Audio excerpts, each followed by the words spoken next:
Hi guys, welcome to my blog. Today, I need to stay home to have a peace of mind.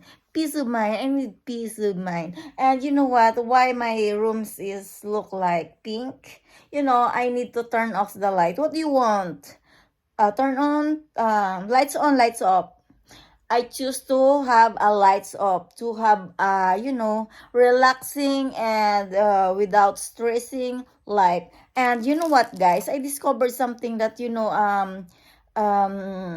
Philippines is a mango, right? Mango ice cream is the best, or mango fruits is the best. But you know what? Here there's ice cream that it's called mango ice cream. This is the best flavor ever that I want to discover if it's good, that maybe it's help that I'm gonna be more brainy or more smarter. I hope it's help. Okay guys, but this is the best ice cream ever. Mango ice cream, the best. Please. Mango ice cream, ang sarap guys. Ang sarap ng flavor. Saan ka pa nakakita ng mango ice cream, di ba?